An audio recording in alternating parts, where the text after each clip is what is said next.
आप सभी भाई बहनों का आध्यात्मिक ज्ञानात्मक चैनल की ब्रह्म मुहूर्त ज्ञान उपदेश कक्षा में एक बार फिर स्वागत है। आज की चर्चा का विषय है दुखों का मूल कारण, और उसके नीचे हमने लिखा है रजोगुण। और रजोगुण के साथ ही 5 विषय भोगों की स्थितियां लिखी है। देखिए, ये बहुत ही साधारण सी स्थितियां हैं जिनको मनुष्य मरते दम तक ज्ञान पूर्वक समझता नहीं है। शास्त्रों में तो देखिए इन सभी स्थितियों पर ही बहुत ही क्रमबद्ध तरीके से ज्ञान परोसा गया है, लेकिन मनुष्य इन ज्ञानमय स्थितियों से सही सही ज्ञान की कड़ियां जोड़ता नहीं है। क्योंकि हम तो देखिए प्रतिदिन सुबह शाम प्रकृति के 3 गुणों की रहस्यमय स्थितियों को बार बार ज्ञान पूर्वक, तर्क पूर्वक, अर्थ पूर्वक समझाने का एक प्रयास करते हैं। और प्रतिदिन सुबह ब्रह्म मुहूर्त ज्ञान उपदेश कक्षा में कुछ गंभीर विषय लेते हैं, शाम को संध्या बेला ज्ञान कक्षा में कुछ संसारी विषय लेते हैं, ताकि किसी तरह आपको हमें प्रकृति का जो एक गूढ़ ज्ञान है 3 गुणों का, क्योंकि इन 3 गुणों का ज्ञान विज्ञान को भगवान श्री कृष्ण जी ने गूढ़तम ज्ञान गीता में ही कहा है। क्योंकि माया भले ही ये जड़ है, यानी कि प्रकृति के 3 गुण भले ही एक साधारण बोलचाल में कहा जाता है कि इनमें हर क्षण परिवर्तन होता है, लेकिन तकनीकी रूप से ये प्रकृति के तीनों गुण, तमोगुण, रजोगुण और सतोगुण, मात्र एक जड़ स्थिति है, जंत्र के समान है। इनके अपने अपने एक अलग अलग लक्षण है, लेकिन इन सभी गुणों की स्थितियों को क्रियाशील रखने के लिए परमात्मा की निर्गुण निराकार ब्रह्म शक्ति इनमें विद्यमान रहती है। देखिए, इन सभी स्थितियों को आपको हमें ज्ञान पूर्वक समझना चाहिए। आपके हमारे 3 शरीर, स्थूल शरीर, सूक्ष्म शरीर और कारण शरीर, यानी तीनों शरीरों का जो मुख्य कारण है ये प्रकृति के 3 गुण ही है। जबकि आत्मा और परमात्मा ये दोनों देखिए चेतन सत्ताएं हैं। आत्मा को ज्ञान स्वरूप कहा जाता है, परमात्मा को आनंद स्वरूप कहा जाता है। और ये जो आयम ने लिखा है ना, दुखों का मूल कारण, देखिए दुखों का मूल कारण का अभिप्राय उस राशि स्थिति से है। और राशि स्थिति को हमने देखिए ये रजोगुण को बहुत बड़े आकार में लिखा है, और इस बहुत बड़े आकार के पीछे का जो नीचे 5 स्थितियां हैं ये आपके मेरे 5 भोग्य विषय हैं, गंध, रस, रूप, स्पर्श और शब्द।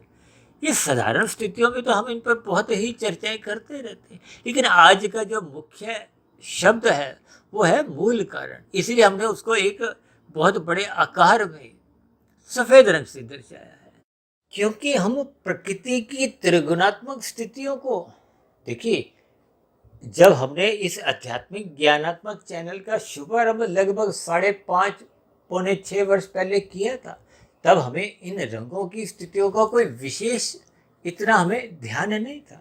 लेकिन जैसे जैसे परमात्मा की प्रेरणा से इन 3 गुणों की स्थितियों को हमने फिर रंगों से दर्शाना शुरू किया, ताकि बात जड़ से आपको हमें समझ में आ जाए।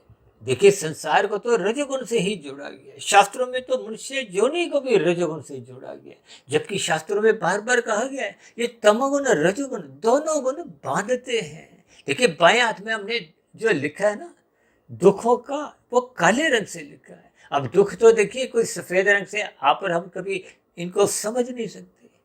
देखिए, रावण की सेना में भी आप देखते हो ना, काले रंग के कपड़े पहने होते हैं। ये एक बुराई का प्रतीक है। देखिए, दशहरा भी जो मनाया जाता है उसमें क्या बार बार कहा जाता है कि बुराई पर अच्छाई की जीत, यानी कि दुखों को दूर करने के लिए अब कोई भी मनुष्य, मैं हो चाहे आप हो चाहे कोई भी हो, देखिए चाहे पशु हो, पक्षी हो, कीड़ा मकोड़ा हो, कीट पतंगा ही हो, आप कभी मच्छर को पकड़ने की कोशिश करो, मक्खी को पकड़ने की कोशिश करो, किसी चींटी का भी रास्ता रोको, उसको दुख लगता है। दुख कोई नहीं चाहता। ऐसा नहीं कि भारतवासी नहीं चाहते, पाकिस्तानी वासी भी नहीं चाहते, अमेरिका वासी भी नहीं चाहते, इंग्लैंड के भी लोग नहीं चाहते, कोई भी देखिए इंसान पशु दुख नहीं चाहता। लेकिन फिर भी शास्त्र तो बार बार कहते हैं दुख आपके हमारे जीवन में बने रहते हैं। तो इन दुखों का जो कारण है, इसलिए तो हमने उस कारण के साथ शब्द क्या लिखा है, मूल कारण। अक्सर आप राशि मनुष्य कभी कभी कोई मंत्रों का हम जप करते हैं ना, कहते हैं ये मूल मंत्र है। मूल का मंत्र ही एक आदि स्थिति से है, एक मुख्य कारण की स्थिति से है। यानी कि जब तक आपके हमारे जीवन में इन दुखों का कारण आपको में समझ नहीं आता, और ये जो कारण की स्थिति समझाता है वो तो एक ज्ञान में स्थिति है। इसलिए तो इस मूल कारण को हमने सफेद रंग से दर्शाया है कि प्रकृति के 3 गुणों में शाम को जैसे ही सूर्य अस्त होता है, भले ही सूर्य तकनीकी रूप से तो अस्त होता नहीं, लेकिन ये एक स्थितियां हैं। पृथ्वी गोल है, अपनी सतह पे ही घूमती है, तो फिर ये दिन रात की स्थितियां बनती हैं। और शाम को जैसे ही अंधकार होता है, उस अंधकार से बचने के लिए आपको हमें प्रकाश करना पड़ता है, आपको हमें अपने घरों में बल्ब ट्यूब जलाना ही पड़ता है। इसका अभिप्राय क्या है कि ये दुखों को भगाने के लिए आपको में सात्विक स्थिति का संग करना होगा। अपने जीवन की अज्ञानता को मिटाने के लिए ज्ञान में स्थिति में स्थित होना होगा। जबकि दूसरी ओर तो शास्त्र बार बार कहते हैं आपकी आत्मा मेरी आत्मा, चाहे चूहे बिल्ली की आत्मा हो, पेड़ पौधे की आत्मा, ये आत्मा तो पहले से ही ज्ञान स्वरूप है। और जबकि शास्त्र बार बार कहते हैं, हम तो प्रतिदिन ही कहते हैं, रात को जल्दी सो जाओ, सुबह ब्रह्म मुहूर्त में उठो, सत्संग करो, शास्त्रों को स्वाध्याय करो, गुरु के प्रवचनों को सुनो। चाहे मेरे भाई बंधु जैसे किसी की भी आप सात्विक वीडियो से भी जुड़ सकते हो, लेकिन ये सभी स्थितियां आपके भीतर के अज्ञानता को समाप्त करती है। देखिए, हम सभी आत्माएं अणु हैं, एक देशीय हैं।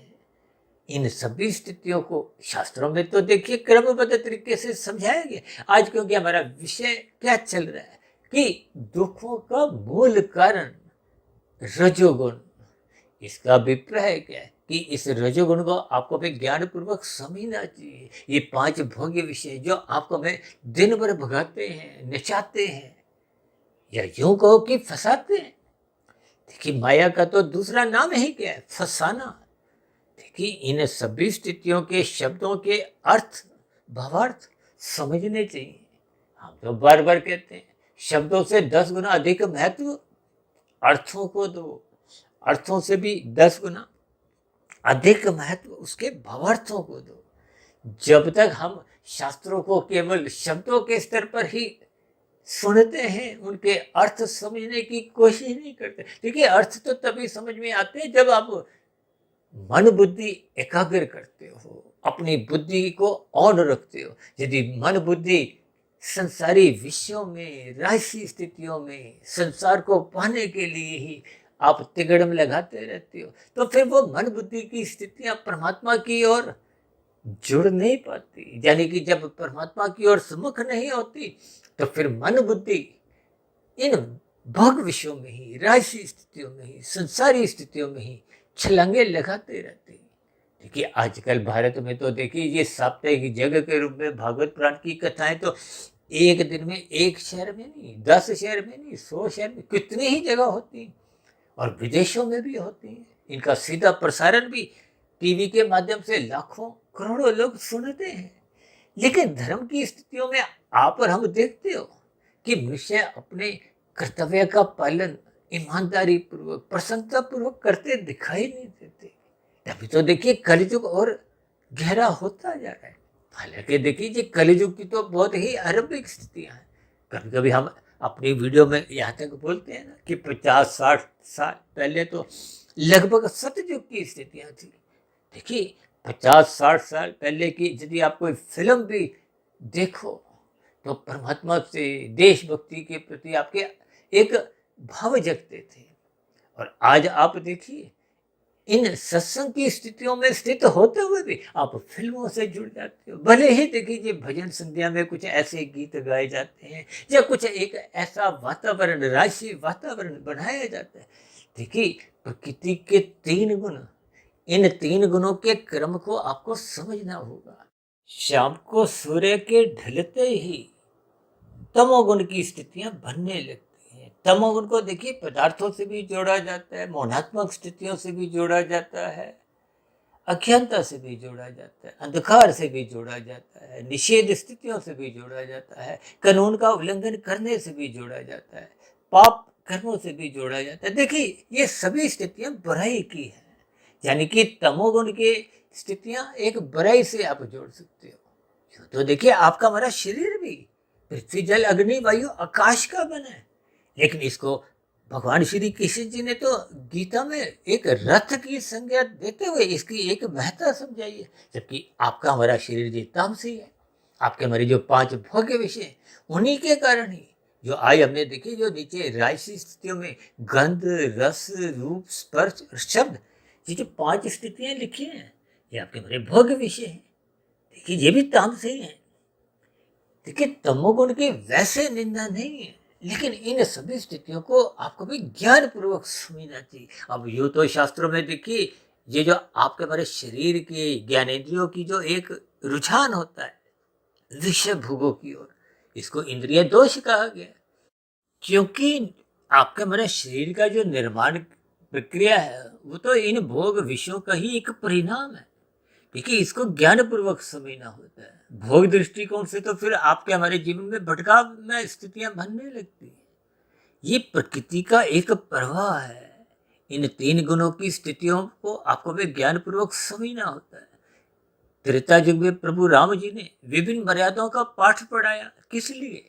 ताकि आपके हमारे जीवन में ये रजोगुण तमोगुण की जो एक स्थितियां हैं, भले ही तकनीकी रूप से इन दोनों गुणों को शास्त्रों में बंधनदायक कहा गया, वो बंधनदायक उस स्थिति विशेष को कहा गया है जो अमर्यादित संग है। यूं तो देखिए, नींद लेना भी आपका हमारा एक तामसी स्थिति है। नींद तो देखिए जोगी भी लेता है, मैं भी लेता हूँ, आप भी लेते हो, यानी कि राजसी और तामसी स्थितियां।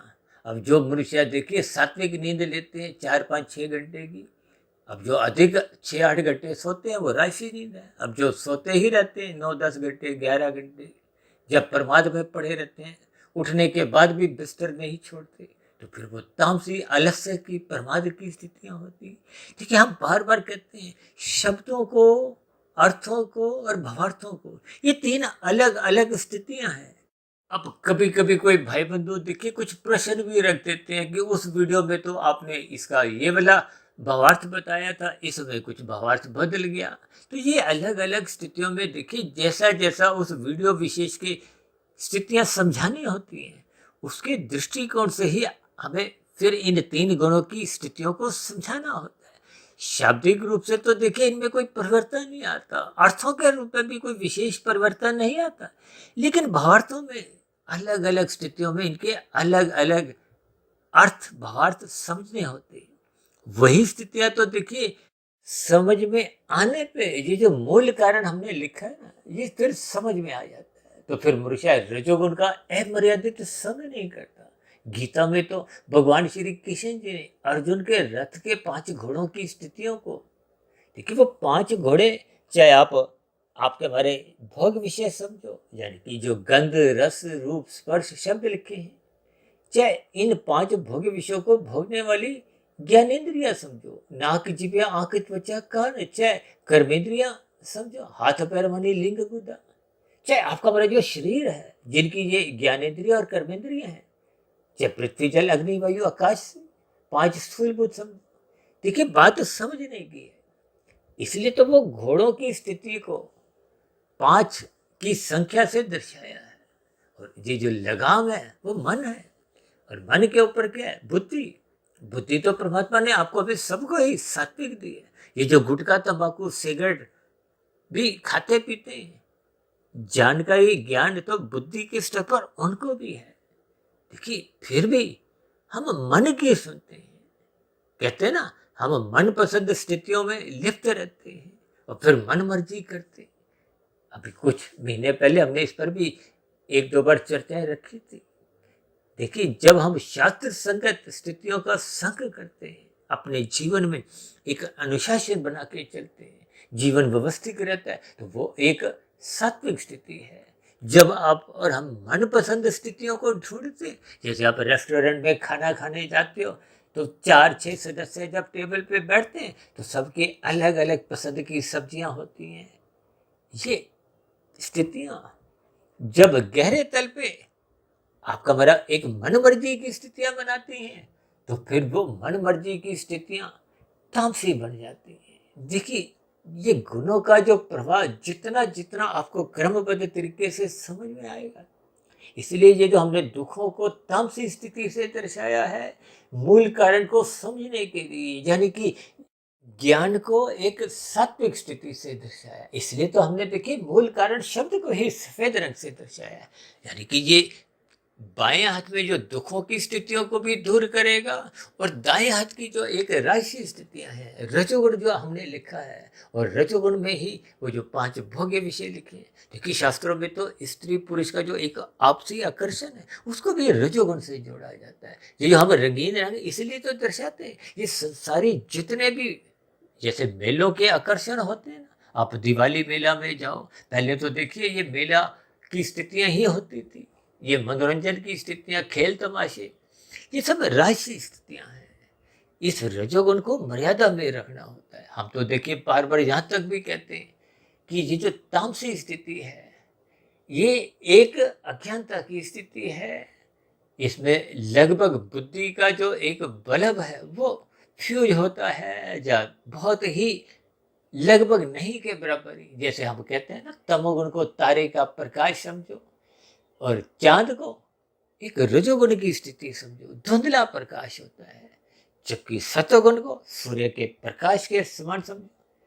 देखिए, सूर्य का प्रकाश ही ये धुंध को दूर करता है, सूर्य का प्रकाश ही ये अंधकार को दूर करता है। देखिए, कितने सरल से स्थितियों को यदि आप और हम ज्ञान पूर्वक समझ जाते हैं। अब सर्दियों में जब आप गाड़ी चलाते हो, धुंध होती है, तो आप धीरे धीरे चलाते हो, यानी कि राशि विषयों को विषय भोगों में, संसार में फूक फूक के धीरे धीरे चलना चाहिए।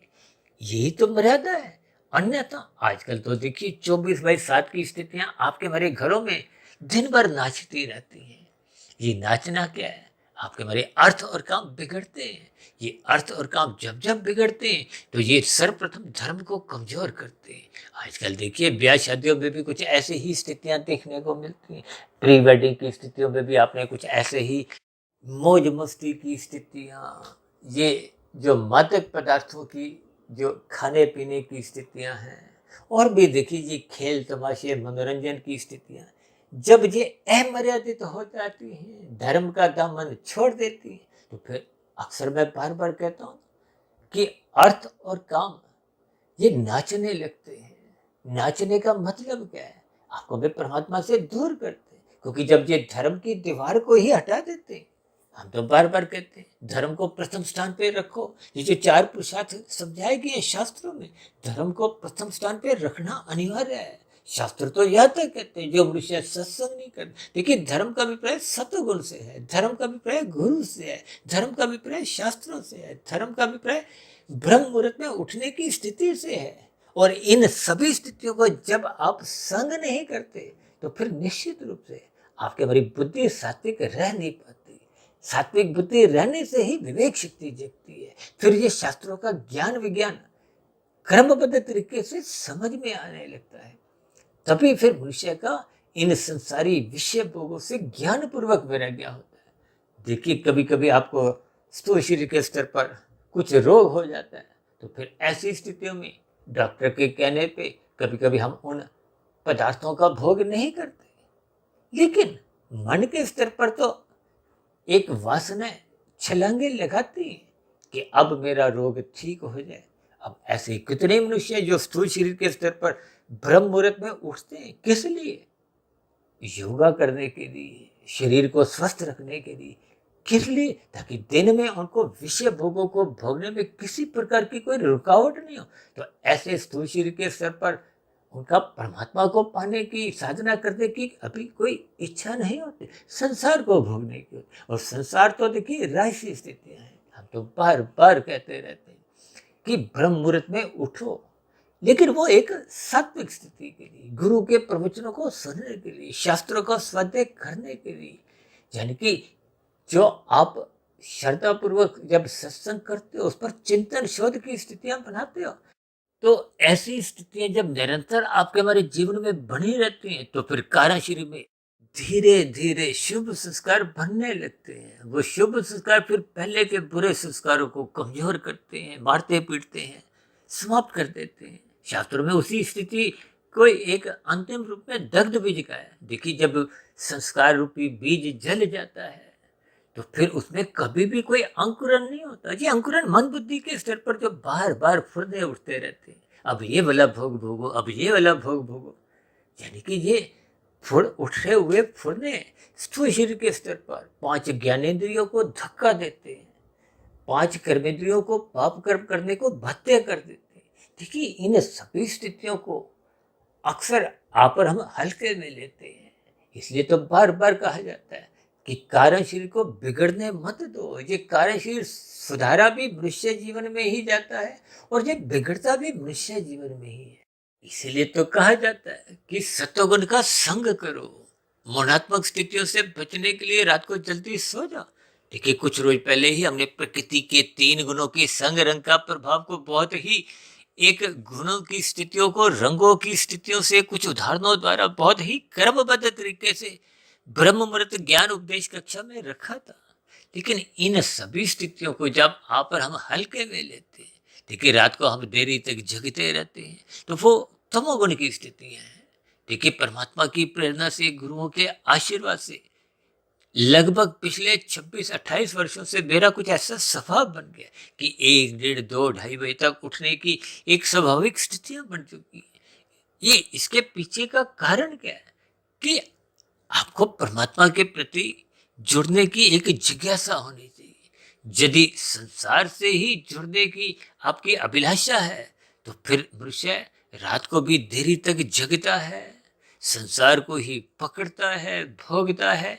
तो फिर ऐसी स्थितियों में वो सत्वगुण से जुड़ नहीं पाता, ब्रह्म मुहूर्त में उठ नहीं पाता। तो फिर ऐसी स्थितियों में उसके जीवन में ये तमोगुण और रजोगुण ही अपना खेल खेलते हैं। ये खेल का मतलब क्या है कि आपके हमारे जीवन में अर्थ और काम ही बने रहते हैं। धर्म का जो एक स्थिति है वो नपी तुली कुछ कमजोर सी रहती है, जिसके फलस्वरूप आपके हमारी आध्यात्मिक उन्नति होने का प्रश्न ही नहीं उठता। लेकिन जब धर्म की स्थिति मजबूत नहीं होगी, हम तो बार बार कहते हैं लाल बत्ती पे रुको, हरी बत्ती पे ही चलो। ये धर्म की बहुत ही एक साधारण सी स्थिति है। धर्म का अभिप्राय धारण करने की उस स्थिति विशेष है जिससे आपका जीवन भी सात्विक बने, सुखमय बने, दूसरों का जीवन भी देखिए सुखमय बने, आप दूसरों को भी सहयोग दो। और लाल बत्ती पे रुकना एक सहयोग की स्थिति है, क्योंकि जब आप हरी बत्ती पे चले थे तो दूसरों ने भी लाल बत्ती पे रुकते हुए आपका सहयोग दिया था। तो समाज में तो देखिए आपसी सहयोग की स्थितियां बनने पे ही एक प्रेम का वातावरण बनता है। अन्यथा द्वंद्व की स्थितियां, द्वेष की स्थितियां, क्लेश की स्थितियां, अक्सर आप देखते हो ना, रोड रेज की स्थितियां, ये सभी स्थितियां मनुष्य को दुखी करती है। आज मनुष्य का देखिए तमोगुण बढ़ता जा रहा है। उसके पीछे का कारण ये बिगड़े हुए राष्ट्रीय स्थिति है। एक बार हमने वीडियो बनाई थी ना, जर जोरू जमी। आज परिवारों में कुछ ऐसी ही स्थितियां लड़ाई झगड़े की बनी हुई है। उनका कारण क्या है? आपके हमारे भोग विषय 24/7 बिगड़ते जा रहे हैं, जिसके फलस्वरूप अस्पतालों की संख्या भी बढ़ती जा रही है और न्यायालयों की संख्या, पुलिस विभाग, ये सब स्थितियां बढ़ती जा रही है। आज 2 देशों में युद्ध की स्थितियां, ये सभी स्थितियां आपके बड़े बिगड़े हुए रजोगुण के कारण ही। इन 5 भोग्य विषयों को मैं साधारण शब्दों में देखिए सुख, सुविधा, स्वाद, सम्मान, सत्ता से जोड़ देता हूँ। आज 2 देशों के बीच में जो युद्ध की स्थिति है वो सत्ता की लड़ाई है। एक देश में भी भीतर स्तर पर जो राजनीतिक दलों की, वो सत्ता की ही लड़ाई होती है। इसी तरह देखिए राज्यों में, एक शहर में, या कुछ औद्योगिक घरानों में, या यहाँ तक भी देखिए गली मोहल्ले में, या आपके हमारे परिवारों में भी जितने भी जो देखिए मन मुटाव, लड़ाई झगड़े की स्थितियां होती हैं, उसके पीछे का कारण ये बिगड़ा हुआ रजोगुण ही होता है। इसलिए इस रजोगुण को सतोगुण की लगाम से ही एक मर्यादित रखना होगा। सतोगुण का अधिक से अधिक संग करना होगा, ब्रह्म मुहूर्त में उठना होगा। ये सभी स्थितियां जब निरंतर आपके हमारे स्वभाव का एक हिस्सा बन जाती, देखिए जब तक स्वभाव सात्विक नहीं बनता तब तक तो ये स्थितियां राजसी तामसी ही बनी रहती हैं। ये रजोगुण तमोगुण देखिए दोनों गुण पास पास हैं। सतोगुण के लिए प्रयास करना होता है, जबकि तमोगुण रजोगुण का संग तो सहज ही आपके हमारे जीवन में अनादिकाल से बना हुआ है। इन सभी स्थितियों को जब तक आप पर हम चिंतन नहीं करते, देखिए ब्रह्म मुहूर्त में हम बार बार कहते हैं उठो उठो। उठने का मतलब जगने से है, और जगने का अभिप्राय सतोगुण के संग से है, और सतोगुण का शुद्धतम स्थिति ब्रह्म मुहूर्त की है। उस स्थिति विशेष में देखिए हम तो बार बार कहते रहते हैं कि सूर्य निकलने से पूर्व के जो 2 घंटे 40 मिनट की स्थिति है वो एक शुद्धतम सतोगुण की स्थिति है। क्यों? क्योंकि गुजरा हुआ तमोगुण सो चुका है और संसारी रजोगुण अभी जगह नहीं है। तो इस स्थिति विशेष का आपको हमें लाभ उठाना चाहिए। देखिए हम तो संध्या बेला ज्ञान कक्षा की वीडियो भी इस ब्रह्म मुहूर्त समय विशेष में ही रिकॉर्डिंग का एक स्थितियां बनाते हैं, ताकि परमात्मा की प्रेरणाएं, गुरुओं का आशीर्वाद, प्रकृति की अनुकूलताएं ये सहज ही उस वीडियो विशेष में ऐसी ऐसी अनुकूलताएं लाती हैं कि हम परमात्मा से जुड़े रहते हैं, और दिन में राशि स्थितियों से एक मर्यादित दूरी बनी रहती है, जिसके फलस्वरूप फिर मनुष्य तमोगुण में गिरता ही नहीं है। और तमोगुण में गिरता ही नहीं है तो इसका अभिप्राय क्या है कि मनुष्य पाप कर्मों से बचा रहता है। ये दुखों की जो स्थितियां हैं वो बोए गए पाप कर्मों का ही एक नतीजा है। अक्सर हम इन पाप कर्मों को तो गैर जमानती वारंट से जोड़कर समझाते हैं। देखिए यहाँ की अदालतों में तो एक साधारण मनुष्य अक्सर बच भी जाते हैं, जमानतें मिल जाती हैं, लेकिन परमात्मा के यहाँ प्रकृति की व्यवस्था में कर्मफल सिद्धांत की स्थितियों को आपको में ज्ञानपूर्वक समझना चाहिए। यहाँ कर्म होने के बाद उसका फल आना निश्चित है। देखिए कर्म अच्छा किया तो उसका तो आप फल त्याग कर सकते हो। सरकार द्वारा आपको कोई पुरस्कार मिलता है तो आप लेने से मना कर सकते हो, लेकिन जब जब आप कोई पाप कर्म करते हो, अपराध करते हो, तो आप न्यायालय में उस अपराध का सजा भुगतने से मना नहीं कर सकते। इसीलिए तो हम पाप कर्मों की स्थितियों को गैर जमानती वारंट से जोड़ते हैं। ये एक अटल सिद्धांत है, इसमें किंतु परंतु की कोई गुंजाइश नहीं होती। देखिए ये जो मनुष्य से नीचे की जो 80 लाख प्रकार की जोनियां जो आपके हमारे घरों के आसपास भी कुछ अंश तक दिखाई देती हैं, ये इन जोनियों के सभी जीव कभी ना कभी किसी ना किसी युग में आपके हमारे समान मनुष्य जोनि में ही थे।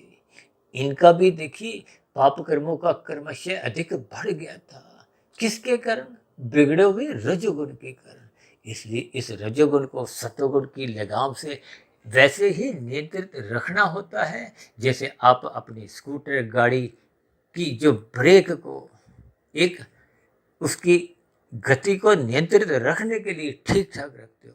इसलिए आपको हमें जीवन में निरंतर श्रद्धापूर्वक सत्संग करते रहना चाहिए, गुरु के प्रवचनों को सुनते रहना चाहिए, स्वाध्याय शास्त्रों का करते रहो, ब्रह्म मुहूर्त में निरंतर उठने का एक अभ्यास बनाओ, क्योंकि ब्रह्म मुहूर्त में उठने मात्र से स्थूल शरीर भी स्वस्थ रहता है, सूक्ष्म शरीर में मन बुद्धि के स्तर पर सात्विक स्थितियां बनती हैं, अच्छे अच्छे विचार आते हैं, जिसके फलस्वरूप ये स्थूल शरीर सूक्ष्म शरीर जब संतुलित अनुशासित व्यवस्थित रहता है तो फिर कारण शरीर में कर्माशय बिगड़ने का मतलब ही नहीं है। कारण शरीर में बुरे संस्कार बनने का प्रश्न ही नहीं उठता। तो फिर ऐसी स्थितियों में देखिए स्थूल शरीर की मृत्यु तो सबके ही निश्चित है। तो फिर ऐसी स्थिति विशेष में उस मरते समय जैसी जैसी कारण शरीर की स्थिति होती है उसके आधार पर ही अगली जोनि का निर्धारण होता है। आप भाई बहनों को हो सकता है ध्यान रहा हो कि तकरीबन 4-4.5 वर्ष पहले हमने लगभग 3 घंटे की वीडियो प्रसारित की थी, मनुष्य के मरने के बाद का अगला जन्म। उस वीडियो विशेष में हमने विस्तार से इन सभी स्थितियों पर विभिन्न उदाहरणों द्वारा चर्चाएं रखी थी। इसलिए मेरी आप सभी भाई बहनों से विनती है कि मिले हुए जीवन में इन सात्विक स्थितियों को संग बढ़ाते जाएं, ताकि आपका मेरा रजोगुण बिगड़ने ना पाए। क्योंकि रजोगुण जब बिगड़ता नहीं है तो फिर मनुष्य तमोगुण में गिरता ही नहीं है। यानी कि मनुष्य अपने जीवन को सफल कर लेता है, सार्थक कर लेता है। और जब सात्विक स्थितियां परोपकार की बनने लगती हैं तो आरंभिक स्तर पर भले ही परोपकार के कार्य सकाम भाव से फल पाने की इच्छा से होते हैं, लेकिन धीरे धीरे जब ज्ञान की कड़ियां, सूक्ष्म कड़ियां आपके बड़े कार्य शरीर में टिकने लगती हैं तो फिर आपके बड़े उन परोपकार के कार्यों में निष्कामता आ जाती है। फल पाने की आप इच्छा ही नहीं होती, ज्ञान पूर्वक वैराग्य जगने लगता है। यही फिर कर्म योग की स्थिति है। कर्म योग की परिपक्व स्थिति बनते ही ज्ञान योग की स्थिति बन जाती है। फिर ज्ञान योग परिपक्व होते ही भक्ति योग की स्थिति बनते हुए आपके बड़ी आध्यात्मिक उन्नति एक गति पकड़ लेती है। क्योंकि आध्यात्मिक उन्नति करने के लिए ही ये मनुष्य जीवन एक अवसर रूप में मिला है। इस अवसर का आपको हमें लाभ उठाना होगा, क्योंकि साधना आरंभ होने से सर्वप्रथम मनुष्य अधोगति से तो बच ही जाता है। ये नीचे की जो 80 लाख प्रकार की तामसी निंदनीय कष्टमय जोनि है, इन जोनियों में जाने से भी मनुष्य बच जाता है। इन सभी स्थितियों को आपको में ज्ञान पूर्वक चिंतन करते हुए अपना सत्वगुण बढ़ाना होगा। यानी कि ये जो मूल कारण है इसको ज्ञान में स्थिति में लाना होगा। यानी कि इस मूल कारण का मतलब ही यहाँ यह है कि ज्ञान का दीपक जलाते रहो। ज्ञान का दीपक जलने से ही दाएं हाथ का जो आपका रजोगुण है ये भी मर्यादित रहता है। जब रजोगुण मर्यादित रहता है तो फिर मनुष्य तमोगुण में गिरने से सहज ही बचा रहता है। तो ऐसी सभी शुभ सात्विक सार्थक स्थितियाँ आपके हमारे जीवन में भी बनना आरंभ हो। इन्हीं शुभकामनाओं के साथ आज की चर्चा विशेष को आप यहीं विश्राम देते हैं। शाम को फिर मिलते हैं संध्या बेला ज्ञान कक्षा में। तब तक आप अपने आध्यात्मिक मित्र सुधीर भाटिया फकीर को इजाजत दें। फिर भी आज की वीडियो से संबंधित कोई बात आपको समझ नहीं आई हो या कही गई बातें आपको थोड़ी तर्क संगत सही उचित नहीं लगी हो, या मेरी कही गई बातें पर आपकी किसी प्रकार की कोई आपत्ति हो, टिप्पणी हो, तो आपके प्रश्नों का, सुझावों का और शिकायतों का नीचे दिए गए कमेंट्स बॉक्स पर जब प्रश्नोत्तर ज्ञान कक्षा में सदा ही स्वागत है। इस चर्चा विशेष को ध्यानपूर्वक सुनने के लिए आप सभी भाई बहनों का बहुत बहुत धन्यवाद।